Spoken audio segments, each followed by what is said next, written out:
निज़ाम को आप पीटीआई के बावजूद चलाना चाह रहे हैं, यानी पीटीआई जो करती रहे वह उन्होंने एहतजाज करना है, और आने वाले दिनों में हम ये भी सुन रहे हैं कि 26वीं आईनी तरमीम के ऊपर एक बहुत बड़ा अदालती चैलेंज भी आने वाला है और पिटीशन भी बाकायदा तैयार हो रही हैं। तो जिन मामलात पर आप तकिया किए हुए हैं कि 26वीं आईनी तरमीम के उनके हाथ बंद गए हैं, फ्रैंकली वो कोई इतने स्ट्रॉन्ग मामलात नहीं हैं। एहतजाज आज से शुरू नहीं हुआ, तेरी के अदम एतमाद के बाद ही शुरू हो गया था। इलेक्शन करवाने के लिए इन्होंने इस्लामाबाद पे धावा बोला, क्या क्या तहरीक नहीं चलाई। हुए कब हुए? जब उसकी टाइम था तब हो गए। 26वीं आईनी तरमीम पे कहते थे ज़मीन आसमान मिला देंगे, और उसके बाद ये इस्लामाबाद और वो इस्लामाबाद हो गई। IMF की डील के ख़त लिखे गए, डील हो गई।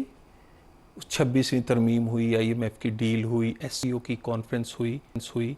पाकिस्तान में कदरे पॉलिटिकल स्टेबिलिटी आई है। 26वीं आईनी तरमीम को अगर कोई छेड़ेगा तो इस दफ़ा पार्लियामेंट वो वाली पार्लियामेंट नहीं है जो म्यूनिसिपल कॉरपोरेशन होती थी, ठीक है। ये हमारा अख्तियार है और ये पार्लियामेंट का, और उसको छेड़ने, उसके पर्क्स एंड प्रिविलेज को अगर कोई छेड़ेगा, ये नहीं कि भी जब दिल किया उसका बनाया हुआ वज़ीर आज़म आप उड़ा दें, जब उसका बनाया हुआ आइन उड़ा के रखते हैं और पार्लियामेंट बेचारी सर निगू करके बैठे। चल नहीं सर निगू करे, लेकिन अगर सर निगू नहीं करेगी तो एक लड़ाई तो बनेगी ना। मेरी गुजारिश है तो एक आपका एक और महाज खुल जाएगा। किससे लड़ाई बनेगी? तो पार्लियामान की बन सकती है, पीटीआई से तो आपकी लड़ाई चल रही है। नहीं, वो कह रहे हैं फॉर्म 47 की, यही पार्लियामेंट है, उसकी कमेटियों में जाने के लिए इन्हें इतनी जल्दी है। उसका TADA लेते हैं, अगर गिरफ्तार होने लगे तो वहाँ छुप जाते हैं। पार्लियामेंट हालांकि जाली है। 26वीं तरमीम अच्छी नहीं है, लेकिन इसकी बनाई हुई जो जजेस की कमेटी है ना, उसका मेंबर हमने पहले दिन ही मान जाना है।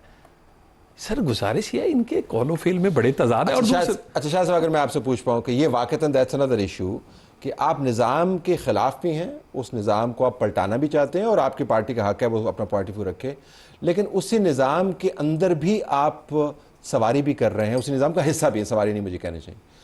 तो आप इस तजाद को कैसे रिकनसाइल करेंगे? जी देखिए, अब अगर आपके पास वो क्लिप हो नवाज शरीफ का, जब सुप्रीम कोर्ट ने फैसला किया यूसुफ रजा गिलानी के केस में, क्या कहा उन्होंने कि जी घर जाओ, अगर इम्प्लीमेंट ये फैसला ना माना गया तो हम जुडिशरी के साथ खड़े हो जाएंगे, हम ये कर लेंगे।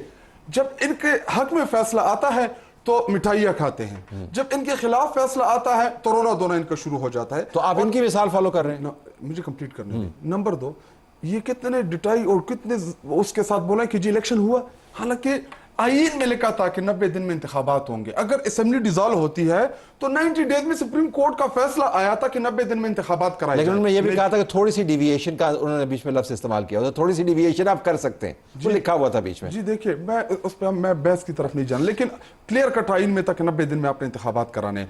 इसके अलावा ये कह रहे कि जी पार्लियामेंट हमें अवाम ने इलेक्ट किया था, हम वोट के जरिए आए। मैं हल्फन ईमान कहता हूं कि मैं बगैर कैंपेन की जीत के आया हूं खैबर पख्तूनख्वा से।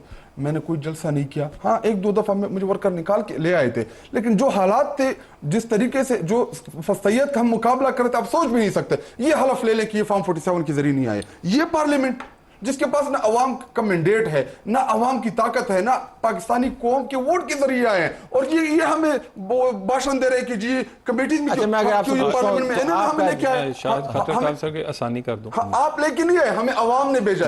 जी देखिए, इन्हीं के मौकफ की तईद करने लगा हूं। आज सेनेट के floor of the house Shibli Faraz साहब ने भी यही फरमाया जो खटक साहब फरमा रहे। तो खड़े हो गए अमल वली, उन्होंने कहा जी सबसे पहले ऑडिट जो है KP के इलेक्शन का करवा लें, अगर 50% भी सच्चा साबित हो जाए, मेरी बात सुन लेना, तो हम सियासत ही छोड़ देंगे। शिबली फराज साहब बोले नहीं है, मैं बोल रहा हूं। मैं तो देखो ना, अपोजिशन गुजारिश ये है कि ये मामला पता क्या है, हल्फन बोल दे कि फॉर्म 47 के जरिए इनको नहीं लाया गया, तो बिल्कुल देखिए मैं हल्फन ये कह सकता हूँ कि इमरान खान एक साजिश से आया था। मैं ये हल्फन कह सकता हूं, ये नहीं कहेंगे फॉर्म 47 मैं हल्फन मैं बोल दें उनकी उस सारी में मैं एक वो बोल मैं एक आप कह रहे हैं हल्फन मैं कराए ना ऑडिट की हुकूमत है ना, हल्फन ये ऑडिट करा दें उस इलेक्शन की। अब तो आपकी गवर्नमेंट है ना, सुन लेना, अगर RTS बैठ गया था, हमें जितवाया गया था, ऑडिट करा लेकिन किसी तरीके के तहत होगा ना ऑडिट, पार्लियामेंट से करा दें। एक मिनट, किस पार्लियामेंट से? ये जो फॉर्म 47 की जिससे अपने यही शायद साहब यही हो सकता है कि हम सियासी नज़रियात के जज्बात के बहाव में ये महसूस ना करते हो, लेकिन वाक़तन ये तज़ाद है अभी जो आपने बात की ना, इसी पार्लियामान से आपको रिलीफ भी चाहिए, इसी पार्लियामान के तहत होने वाली तरमीम के ऊपर आप एतराज़ भी करते हैं, उस तरमीम के तहत जो जुडिशल कमीशन बन रहा है उसके अंदर आप मेंबर भी मौजूद हैं, उसी सेनेट के अंदर मौजूद हैं, उसी असम्बली के अंदर मौजूद हैं, और आपका जो बयानिया है कि ये फॉर्म 47 का है तो तमाम इलेक्शन अगर रिग्ड है तो फिर अटक के उस पार भी होगा ना, और अटक के इस पार भी होगा। हम वेलकम करेंगे, आए हल्का बताएं, जो हल्का ये बताएंगे तो एमएल को जवाब दे देना, उनको बताएं। एमएल बेचार वो खुद किधर से बन के आया है, पुख्तूनों ने उसकी सियासत को रिजेक्ट कर दिया है, कह रहा था कि जी जाओ बॉर्डर जाओ। उमर अयूब साहब ने इन प्रोसीडिंग्स पे स्टे नहीं लिया हुआ। जी देखिए, उन्होंने अगर स्टे लिया है तो ये ऐसा करें कि गवर्नमेंट इनकी है ना, इनकी केपी में तो इनकी हुकूमत नहीं है ना। जी देखिए, आरओ किसने लगाए थे? हमने लगाए थे क्या? सुप्रीम कोर्ट ने लगाए थे, उनको बुलाएं, बाकी छोड़ देते हैं, उनको ये हल्का बताएं, हम खोल के देंगे, हल्का बता दें, हम इनकी मान लेते हैं, पंजाब पे ही आ जाते हैं। ठीक है, ये 2-3 बाई इलेक्शन हुए हैं, बताएं किसका खोलना है, किसका खोलना है? ऐसा करते हैं ना, खोल लेते हैं ना, नवाज शरीफ का शुरू करते हैं, मैं बाई इलेक्शन छोड़ दे, वहां तक भी चले जाएंगे। नवाज शरीफ का खोल, नवाज शरीफ को पहली दफा जीता है। अच्छा, इसको हम एकेडमिक डिबेट के ऊपर नहीं जाते हैं, तो आप ये फरमा रहे हैं कि आने वाले दिनों में बावजूद इसके कि 26वीं आईनी तरमीम हो गई है, बावजूद इसके कि आपकी पार्टी की क़यादत जो है इमरान खान वो जेल के अंदर है, आपको लगता है कि आपको स्पेस ज़्यादा है एहतजाज करने की, आप ज़्यादा एहतजाज कर पाएंगे, ज़्यादा मौसर अंदाज से कर पाएंगे, और उस तरह नहीं होगा जैसे माजी में होगा? आपकी असेसमेंट क्या? जी देखिए, अगर हमें अदालतों से भी रिलीफ नहीं मिल रहा, अब तो तब्दील हो गए ना, अब तो फिर एक फुल कोर्ट आ गई, सब इकट्ठे हो गए, तो अच्छा माहौल हो गया। उन्होंने लिखा तो ना, ठीक है, तो देखिए हमारे पास दो ही रास्ते बचते हैं, एक हम अदालतों में अपने केसेस वो करेंगे, प्रोसीड करेंगे, नंबर 2 हमें प्रोटेस्ट करेंगे। क्या पाकिस्तान में प्रोटेस्ट करना जुर्म है? नहीं, हमने कब कहा है? अगर जुर्म करेंगे ना, अगर जुर्म होता तो आपके ऊपर बड़ी FIR है। आपको पता है, मैं इधर जो बैठा हूं, मेरे ऊपर 40 FIR हैं, मैं दहशतगर्द भी हूँ। क्या आपकी मानी? 40 FIR? मैं ज्यादा ना हो गई हूँ क्योंकि पता भी नहीं चलता, वहां पे काउंट डाउन शुरू है। 40 FIR पक्की बात है? इससे ज्यादा होंगी, कम नहीं होंगी।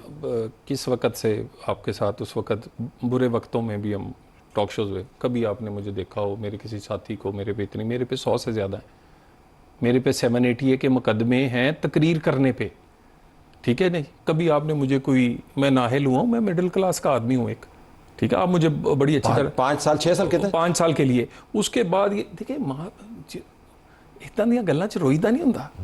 प्रेस कॉन्फ्रेंस कर देनी, रो लेना, पार्टी गुजारिश। लेकिन शायद वैसे आपकी पार्टी के सबसे ज्यादा मेंबरान ने प्रेस कॉन्फ्रेंसेस भी की हैं। जी किया है ना, और ये जो अभी कह रहे हैं कि जो हमारे साथ हुए, हमारे छोटे छोटे कारकुन के साथ जो हुए, आप सोच नहीं सकते। लीडरशिप तो छोड़ दें, घरों के फैमिलीज के साथ जो चले, मुझे ये बता दें, 9 मई किसी ने और ने की है? आप 9 मई वालों को अलहदा कर दें, आप कहें जी इन्होंने किया था, हम इसके साथ नहीं खड़े। वही वकील इमरान खान का है, वही 9 मई वाले का है। इनकी गवर्नमेंट है ना, इंक्वायरी कराएं, एक जुडिशियल का हुई आप इनकी कौन सी बात मानते हैं? इंक्वायरी मान लें, तो नहीं कर रहे ना। चले अगली 9 मई के बेनिफिशियरी है, 9 मई के पीछे तो ये चुप रहे हैं। जी देखिए, चले अगले बाकी बात छोड़ दें। हमने ये अभी सिपाही शहीद हुआ, अभी सिपाही शहीद हुआ इनके एहतजाज के दौरान, वो बंदे अलहदा कर दें जिन्होंने सिपाही शहीद किया। इस्लामाबाद पुलिस बात क्या करते हैं? ये कहते हैं हम तशद्दुद नहीं करते। ये अदालत जाते थे, ईंट से ईंट बजा देते थे, ना दर बचता था ना दीवार बचती थी। आप ऐसा करें कि आप वो फुटेजेस निकाल लें, कि अगर पीटीवी की फुटेज निकाल लें, देखिए कंप्लीट करने दें मुझे। आप देखिए, अगर इन्होंने खड्डे ना खोदे हों, इन्होंने कंटेनर ना खड़ी की हो, इन्होंने स्टेट फायर्स ना मारे हों, वीडियोस मौजूद है ऑन द रिकॉर्ड।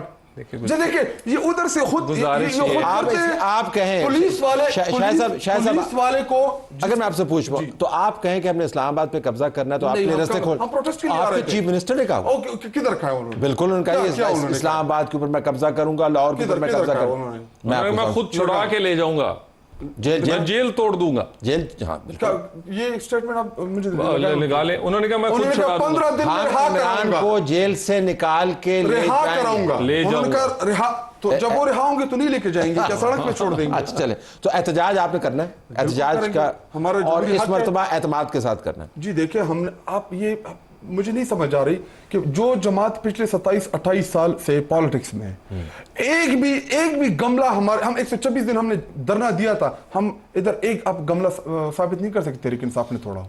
जी देखिए, प्रोटेस्ट के अंदर एक मिनट मैं आपको एग्जांपल देता हूँ। बेनजीर भुट्टो जब शहीद हुई कितना रिएक्शन आया, ट्रेनों को आग लगाई गई, क्या क्या नहीं हुआ। तहरीक इंसाफ को 9 मई इमरान खान साहब को गैर कानूनी तरीके से गिरफ्तार किया गया, उसके बावजूद भी हमने परमानेंट प्रोटेस्ट किया। और हम तो यही चाहते हैं कि जिन्होंने किया उनको पकड़े। मैं शाहिद साहब जज्बाती आदमी है, यंग आदमी है, मैं ज़रा इन्हें भी एडवाइस, एक सियासी कारकुन हूँ मैं भी, मेरी बात सुने, किसी किस्म की सियासी अदम इस्तेकाम बर्दाश्त नहीं करेंगे। 26वीं तरमीम की बजाय 126 करनी पड़े या कुछ और करना पड़े, ये मैं आपसे एक बता दूं, ये सब कुछ जो अब तक हासिल किया इस मुल्क ने, जिसमें आज रुपया तकड़ा हुआ है, आज स्टॉक एक्सचेंज पाकिस्तान की बेहतरीन है, आज महंगाई जो है वो सिंगल डिजिट में है, ये गरीब आदमी का चूल्हा चला है। मेरी गुजारिश, तो ये वापस नहीं जाने देंगे। घी कितना महंगा हुआ है, ये आपकी डिटर्मिनेशन नहीं, हर देखो प्यार ना मान जाएंगे तो फिर गुस्सा ना करन जे डंडे ना मानणगे ते बिल्कुल असी बिल्कुल इहदे विच इस दफा क्लैरिटी। आज घी कितने रुपए महंगा हुआ है वैसे? चलिए अब मैं आपको ग्रोसरी की चीजें तो नहीं बताऊंगा, लेकिन आई टेक योर पॉइंट। 20 रुपए फी केजी और महंगाई की बात कर रहे हैं। हमारा अगला सेगमेंट तैयार है, stay tuned for that. Thank you.